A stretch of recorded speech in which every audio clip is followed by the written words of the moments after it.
नमस्कार। इस वीडियो में हम दुर्गा सप्तशती के 12वें अध्याय को सुनेंगे, जिसमें ऋषि मेधा देवी चरित्रों के पाठ का महात्म्य, राजा सूरत और वैश्य समाधि को सुनाते हैं। देवी बोली, देवताओं, जो एकाग्रचित होकर प्रतिदिन इन स्तुतियों से मेरा स्तवन करेगा, उसकी सारी बाधा मैं निश्चय ही दूर कर दूंगी। जो मधु कैटभ का नाश, महिषासुर का वध तथा शुंभ निशुंभ के संहार के प्रसंग का पाठ करेंगे तथा अष्टमी, चतुर्दशी और नवमी को भी जो एकाग्रचित हो भक्ति पूर्वक मेरे उत्तम महात्म्य का श्रवण करेंगे, उन्हें कोई पाप नहीं छू सकेगा। उन पर पाप जनित आपत्तियां भी नहीं आएंगी। उनके घर में कभी दरिद्रता नहीं होगी तथा उनको कभी प्रेमी जनों के विच्छोह का कष्ट भी नहीं भोगना पड़ेगा। इतना ही नहीं, उन्हें शत्रु से, लुटेरों से, राजा से, शस्त्र से, अग्नि से तथा जल की राशि से भी कभी भय नहीं होगा। इसलिए सबको एकाग्रचित होकर भक्ति पूर्वक मेरे इस महात्म्य को सदा पढ़ना और सुनना चाहिए। यह परम कल्याणकारक है। मेरा महात्म्य महामारी जनित समस्त उपद्रवों तथा आध्यात्मिक आदि तीनों प्रकार के उत्पातों को शांत करने वाला है। मेरे जिस मंदिर में प्रतिदिन विधि पूर्वक मेरे इस महात्म्य का पाठ किया जाता है, उस स्थान को मैं कभी नहीं छोड़ती। वहां सदा ही मेरा सन्निधान बना रहता है।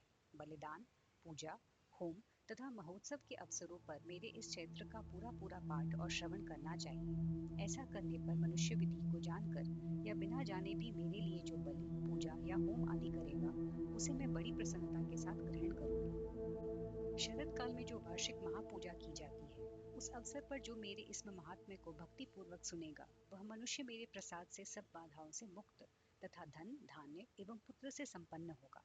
इसमें तनिक भी संदेह नहीं है।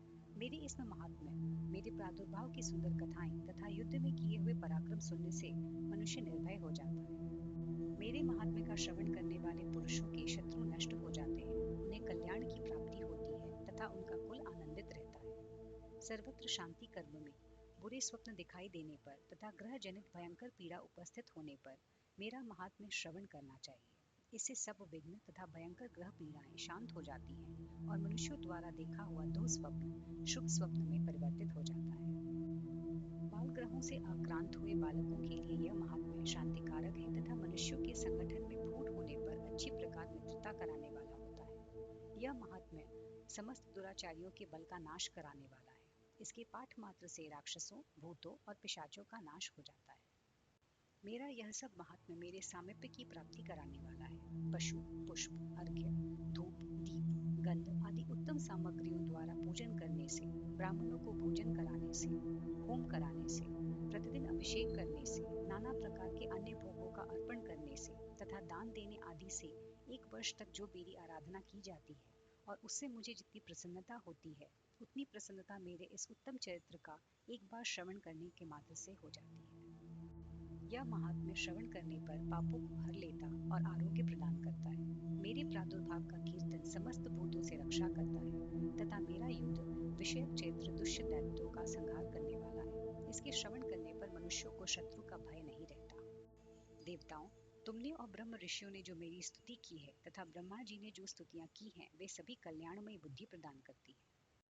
वन में, सूने मार्ग में अथवा दावानल से घिर जाने पर निर्जन स्थान में, लुटेरों के दाव में पड़ जाने पर या शत्रुओं से पकड़े जाने पर अथवा जंगल में सिंह, व्याघ्र या जंगली हाथियों का पीछा करने पर, कुपित राजा के आदेश से वध या बंधन के स्थान में ले जाए जाने पर अथवा महासागर में नाव पर बैठने के बाद भारी तूफान से नाव के डगमग होने पर और अत्यंत भयंकर युद्ध में शास्त्रों के प्रहार होने पर अथवा वेदना से पीड़ित होने पर किंबहुना सभी भयानक बाधाओं के उपस्थित होने पर जो मेरे इस क्षेत्र का स्मरण करता है, वह मनुष्य संकट से मुक्त हो जाता है। मेरे प्रभाव से सिंह आदि हिंसक जंतु नष्ट हो जाते हैं तथा लुटेरे और शत्रु भी मेरे चरित्र का स्मरण करने वाले पुरुष से दूर भागते हैं। ऋषि कहते हैं, यो कहकर प्रचंड पराक्रम वाली भगवती चंडिका सब देवताओं के देखते देखते वहीं अंतर ध्यान हो गई।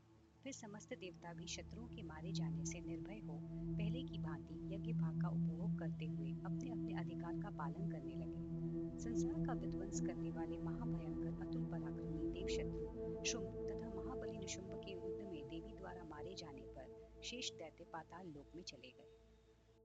राजन, इस प्रकार भगवती अंबिका देवी नित्य होती हुई भी पुनः पुनः प्रकट होकर जगत की रक्षा करती है। वे ही इस विश्व को मोहित करती हैं, वे ही जगत को जन्म देती तथा वे ही प्रार्थना करने पर संतोष हो विज्ञान एवं समृद्धि प्रदान करती हैं। राजन, महाप्रलय के समय महामारी का स्वरूप धारण करने वाली वे महाकाली ही इस समस्त ब्रह्मांड में व्याप्त है। वे ही समय समय पर महामारी होती और वे ही स्वयं अजन्मा होती हुई भी सृष्टि के रूप में प्रकट होती है। वे सनातनी देवी ही समयानुसार संपूर्ण भूतों की रक्षा करती है।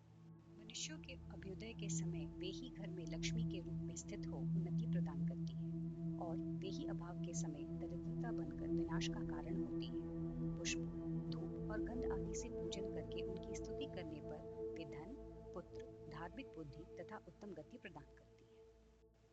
इस प्रकार श्री मार्कंडेय पुराण में सावर्णिक मनवंतर की कथा के अंतर्गत देवी महात्म्य में फल स्तुति नामक 12वां अध्याय पूरा हुआ। धन्यवाद।